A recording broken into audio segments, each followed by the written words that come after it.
I'm Deepak Chopra. You're watching One World with Deepak Chopra, brought to you from New York City, Deepak home base. I have a very special guest this morning. His name is Alastair Parvin, and he's one of the founders of WikiHouse.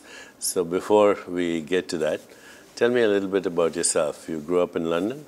I didn't grow up in London. Actually, I grew up in the middle of Britain. So if you were to put a pin in a map of Britain, the furthest you can get from the sea, that's where I grew up.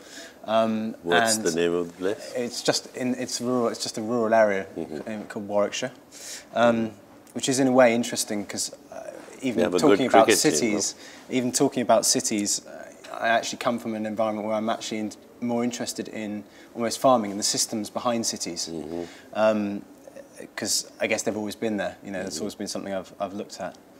And I suppose, yeah, I went to study architecture, and I think like a lot of young designers and young architecture students right now, I realised there was something not quite right, really, about architecture in the sense that there are some really big design questions out there now for us to be looking at. Talk about just that. Well, I mean, a way that everybody knows about.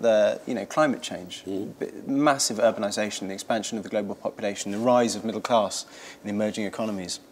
You know, these are well-known things we talk about a lot, and increasingly they're recognised as design questions. And even city highways and exactly that whole problem. Even straightforwardly farming, how are we going to produce enough food? Yet architecture seemed to be incredibly peripheral to talking about those questions, and a lot of architecture just seemed to be making, frankly, funny shapes for rich people.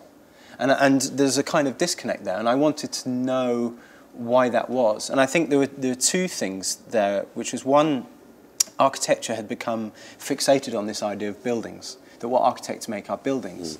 And it's like, well, actually... famous names, brand names. Exactly. But if you actually look at how many buildings are designed by architects, it's only about 2% of the buildings in the world have anything to do with architects.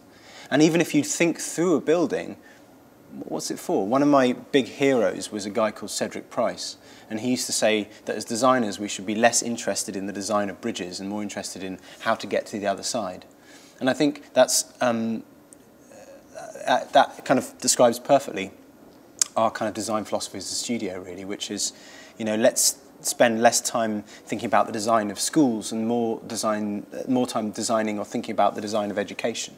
Less time thinking about the design of hospitals and more time thinking about the design of health, which is something that, you know, I guess is close to your heart. Which we now know that actually the environment, the design influences how the body heals. Exactly, and it's because we've separated these things out into kind of these separate, almost consumer products called building, called object.